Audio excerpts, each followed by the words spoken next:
I used to think that classical music, jazz, rock, they were all different things. Later in life, I started understanding that it's all the same thing.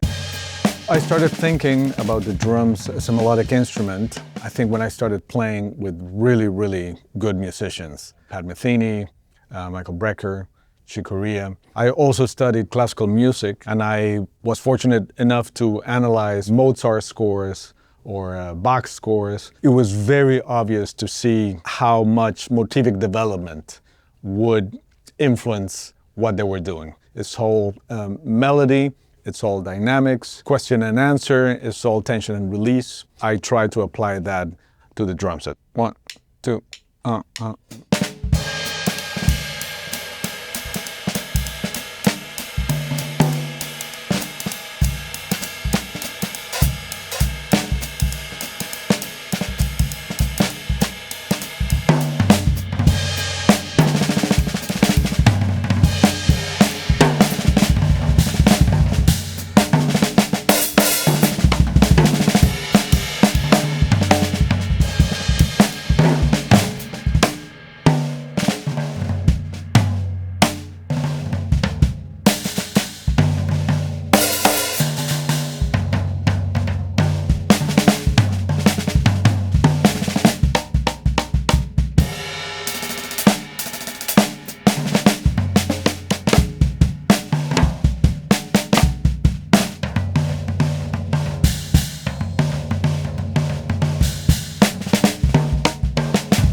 So that would be my first 12 bars being just timekeeping. The second 12 bars, I was not really thinking about what I was doing.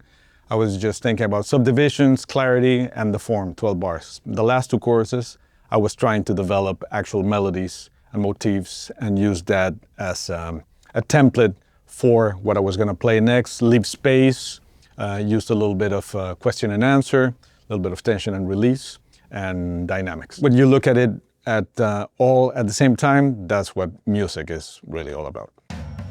You need characters for your story. And I like to really develop my characters. But like any story, you have main characters, you have secondary characters. So I really want to make sure that I know which are my main characters and that the audience also know which are my main characters. The use of space is incredibly important because that allows me to play something, and when I leave space, I get to hear what I just played and then try to think of what would happen next. And repetition is very important. Some of the best songs ever written have very repetitive hooks that of course make us remember what the story is about. And if you don't do that, if you don't repeat things, then it's very hard for the audience to grasp on to what you're doing. And it's also hard for you to remember everything that you're doing. If you repeat it a couple of times, then it starts sipping into your consciousness, and then you can develop it way easier. I used to play a game with my mother when I was a kid. I call this the random line concept. You have a sheet of paper and a pencil, 2 players, and the first player literally draws a random line. Then you hand it to the second player, in that case it was me as a kid, and then I had to look at that line and try to make sense of it.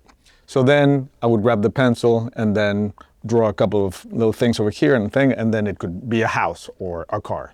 It's a very simple concept, but what it means is that from nothing, from something subjective, something concrete happened. My job is to try to start telling a story with that, using the resources that I've been talking about. Dynamics, repetition, use of space, question and answer, tension and release, all these things that are basically what music is made of. So I'm going to play something absolutely random without thinking, and then try to figure out how I can make it into a story and how I can develop my characters.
So in that example, it was pretty obvious that my main character was this. Right? So then I start playing around that. I start introducing other characters to make that character work. This was a very short example, but my favorite thing to do is have 2 or 3 different characters talking to each other. But the key is to remember which character is doing what. And then that way you can go back to it, and it's like juggling, 2, 3, 4 balls at the same time. And to me, that's the most fun part about trying to do storytelling on this beautiful instrument, the drum set. Try to always do whatever you do at the highest level possible. Doing things with the utmost respect, with a very intense amount of work, is kind of like the counterculture right now. We are the resistance as creative musicians, as creative artists. We are the counterculture. We have to keep pushing back against mediocrity, against the lowest common denominator. Art is its own reward, I think. When you do things in a deep way, then you're gonna get deep things in return. And to me, playing live, doing things at this level is meditation for me, because it's so engaging, it's so difficult that it really takes all your mind, your spirit, your body to be able to perform. And for those 2 hours every night, I'm clean. My head is clean, and I can just concentrate on the beautiful thing that is just trying to make music and trying to make real art.